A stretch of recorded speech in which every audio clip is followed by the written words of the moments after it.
हामीले एयरसँग हेरिहाल्यौँ, हामीले वाटरसँग हेरिहाल्यौँ।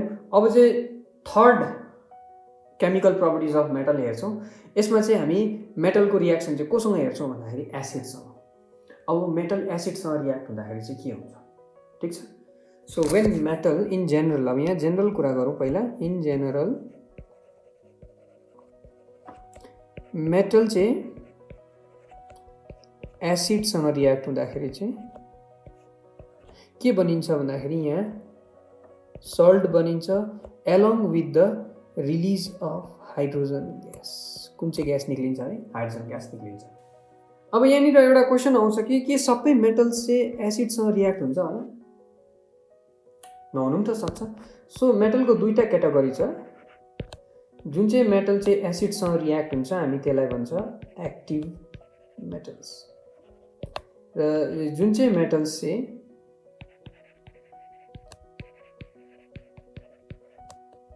मेटलसित रियाक्ट हुँदैन त्यसलाई चाहिँ हामी भन्छ नन एक्टिभ मेटल्स। सो जुन चाहिँ एक्टिभ मेटल्स छ इट रियाक्ट्स विथ एसिड, र जुन चाहिँ नन एक्टिभ मेटल छ it do not reacts with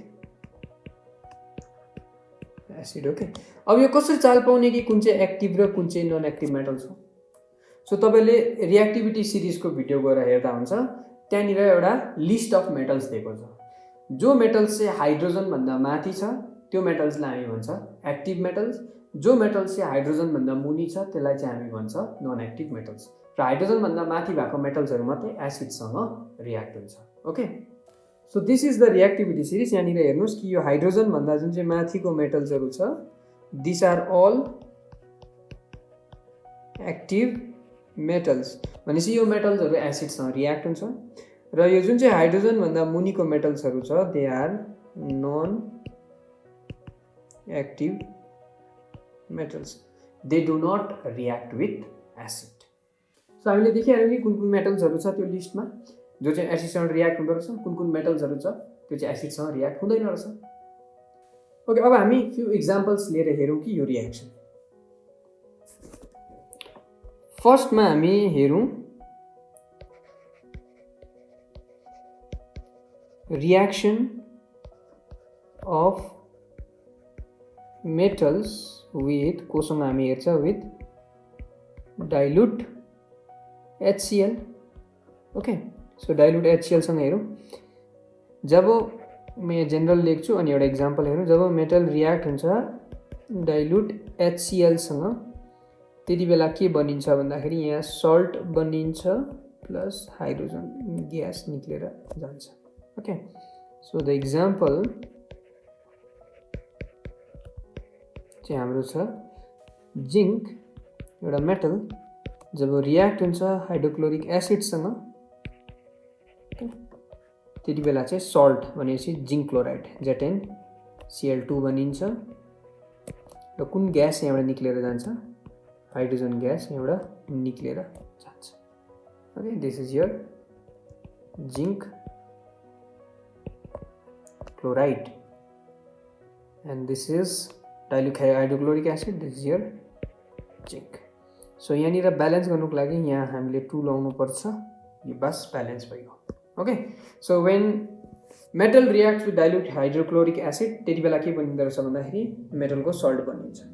त्यस्तै गरी म्याग्नेजियमसँग हेरौँ। जब म्याग्नेजियम मेटल रियाक्ट हुन्छ हाइड्रोक्लोरिक एसिडसँग यहाँ के बनिन्छ? म्याग्नेजियमको सल्ट MgCl2। यहाँ के निक्लिन्छ? Hydrogen gas. ओके, सो यसलाई ब्यालेन्स गर्नुको लागि यहाँ we have to put 2। So यो चाहिँ थियो reaction of metals with dilute hydrochloric acid. अब चाहिँ सेकेन्डमा चाहिँ हामी हेरौँ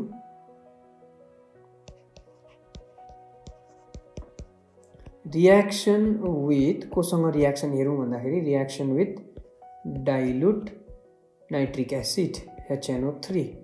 ओके, यसको पनि जेनरल पहिला फर्म हेरौँ कि जेनरल फर्म चाहिँ के हो भन्दाखेरि जब मेटल रियाक्ट हुन्छ डाइल्युट HNO3 भनेको नाइट्रिक एसिड। ओके, सो इक्जाममा जुनै पनि दिनु सक्छ कि नाइट्रिक पनि दिनु सक्छ, हाइड्रोक्लोरिक एसिड पनि दिनु सक्छ। जब डाइल्युट नाइट्रिक एसिडसँग रियाक्ट हुन्छ त्यति बेला के बनिन्छ, यहाँ पनि हाम्रो एउटा सल्टै बनिन्छ। अर्को चाहिँ के बनिन्छ भन्दाखेरि nitrogen dioxide or nitrogen oxide in some cases यो चाहिँ निक्लेर जान्छ अलङ विथ वाटर। ओके, यो चाहिँ जनरल हो। र यसमा चाहिँ एउटा एक्सेप्सनल केस छ। यसमा एउटा